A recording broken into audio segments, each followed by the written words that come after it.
Então hoje nós vamos falar sobre Atlântida, né? 10 mil anos, uma história mítica, uma utopia, uma sociedade avançada, um vasto poderoso desastre na ilha de Atlântida, perdida ou não, nós não sabemos. A cidade perdida de Atlântida foi a primeira civilização avançada, segundo Platão e suas Troia, e nós vamos mais à frente entender isso. A capacidade com automóveis e submarinos é relatada em vários manuscritos dos minoicos, que nós vamos estudar também nesse sentido. Oceano Atlântico, 24 horas, e a cidade desapareceu há 12 mil anos. Então a costa da Irlanda possivelmente está a Atlântida com 1500 lá perto em 1500 a.C., perto dos Açores, o que possivelmente direcionou os arianos, e Hitler foi ao Tibete e à Groenlândia tentar achar as respostas dessa civilização. Mas até hoje ninguém consegue. Troia, em 1800, um sítio atual, foi encontrado em Göbekli Tepe, na Turquia, que deu início à saga de Troia e a possível performance nesse sentido da cidade de Troia, que Troia havia existido. Então nós não podemos de todo banir em um entendimento sobre a cidade de Atlântida. Então Troia existiu, foi comprovado dentro do Göbekli Tepe.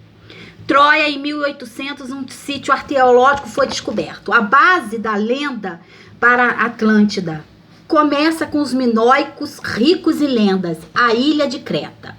As ruínas de 3.500 anos antes de Cristo, no edifício que existia água corrente, encanamento e tantas outras infraestruturas, que foram descobertas pelo arqueólogo Arthur Evans. Então Arthur Evans, que era um herdeiro milionário, parte em busca de Troia na Idade do Bronze, no Mar Egeu, em Creta, e descobre essa civilização minoica, onde o Minotauro, lendário Minotauro, faz hoje sua alegoria a nível mitológico em várias temáticas no mundo.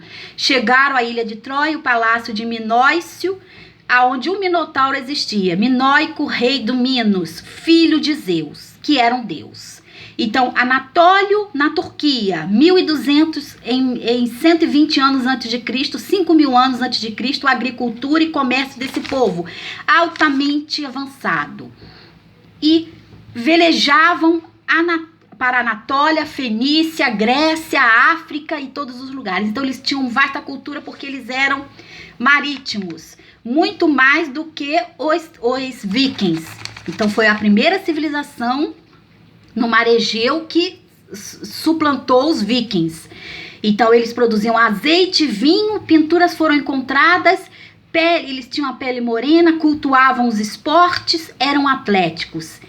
E eles dançavam, e o Minotauro, Taurocantacia, que começou a luta com esse esporte de um animal do touro, e que vem até hoje a nossa civilização hispânica, que utiliza as touradas.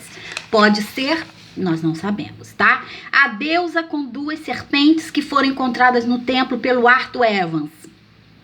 Plaquetas, 700 mil metros abaixo, encontraram um bunker onde em Berkibem foram encontrados diversos potes com água, onde eles armazenavam agricultura, azeite, tantos outros manufaturas que eles utilizavam. Nós não sabemos, né? Houve um terremoto na ilha em 1700 a.C. que destruiu tudo. Heródoto e Itaclícios reverenciaram isso no Mar Egeu em 1700 a.C., mandando, ou seja, os filhos de Creta fugiram e foram banidos obrigatoriamente pelos terremotos e pela vulcanologia do lugar. Há registros de Platão, 1000 anos antes, como a cidade Atlântida sendo os minoicos. E nós não sabemos, e até hoje isso é uma incógnita. Mas se descobriram Troia, provavelmente a cidade existiu. O reino antigo avançadíssimo, muito engenhoso. Então eles tinham engenharia, uma engenharia extraterrestre, uma engenharia de outro planeta, porque obviamente aquilo ali não era uma coisa desse século, né, que era avançadíssimo, tinham submarinos, tinham tudo. E como é que eles viviam? Exatamente assim, nesse desenvolvimento extraterrestre. Então, a ilha de Santorini houve um vulcão que explodiu e destruiu tudo. Provavelmente esse vulcão houve terremotos e um tsunami. A Creta foi destruída. Santorini invadiu com enxofre a ilha de Creta toda. E aí as pessoas começaram a sair e foram embora. A violência, o canibalismo tomou conta deles e avançadíssimo enredo entra aqui a história de antropofagia, o que trouxe o declínio à humanidade, porque os deuses não gostavam de antropófagos. Então todas as civilizações anteriores, as civilizações perdidas e todas as civilizações que foram destruídas e que usaram de antropofagia, algum momento elas foram destruídas, porque isso era uma prática que Deus não autorizava. Nós não sabemos. Em 1200 a.C., as tropas de Agamenon invadem os piratas do Mar Egeu, que vem o povo de Troia, a primeira grande civilização europeia. 7 meninos e 7 meninas eram dados para os minotauros. Atenienses, os minos, exigia isso em troca de poder parar em Troia, de poder parar em Micenas. Minos exigia. Então, o Minotauro provavelmente foi várias vezes reverenciado, um homem com corpo de touro dentro de um labirinto que foi colocado. Atenienses estavam cansados, enviam Teseu. Teseu entra e Ariadna, filha de Minos, se apaixona imediatamente por aquele deus. Teseu então entra, Ariadna dá a ele um novelo de lã que foi feito pelos próprios que construíram o Ícaro, que construiu o labirinto, e dá para ele. E Tedálio e Ícaro construíram aquele labirinto e ele solta o novelo de lã e consegue matar o Minotauro. E em troca, Minos pega a sua filha e vai, Teseu pega a Ariadna e foge. Curioso, história parecida e similar com Troia, com Helena de Troia, nós não sabemos. Mas há uma singularidade que peculiarmente traz essa definição que possivelmente Teseu e Ariadna são referentes ao Paris e a Helena. Nós não sabemos, veremos mais adiante. O rei Minos, revoltado, coloca Ícaro e Tedálio dentro do labirinto. Ícaro se enfurece, fica revoltadíssimo, começa a procurar a saída. E Tedálio começa a observar os pássaros voando por cima. Bate anos, tempos, e eles presos dentro do labirinto que eles próprios construíram e não conseguiram mais sair. E aí eles descobrem a direção por causa das aves. Tedálio, muito esperto, observa as árvores, enquanto Ícaro desesperadamente fuça as entradas e saídas, sem encontrar nada. E aí flutuavam pousos nas altas dos muros, as aves. No Mar Egeu, a frota marítima, carregando pelos gregos Aquiles, Ulisses, Agamenon e Menelau e Nestor, invadem, começam a destruir o monopólio dos minoicos. Então não era mais, o porto de Minoico não era mais obrigatório a pessoa parar ali para se ter proteção e dar dinheiro. E os troianos começam a luta, a vencer essas batalhas. A cidade do rei Príamo, ou seja, Heitor e Paris, eles vão, a voz de Zeus faz o Olimpo tremer, porque Zeus não queria saber de guerras.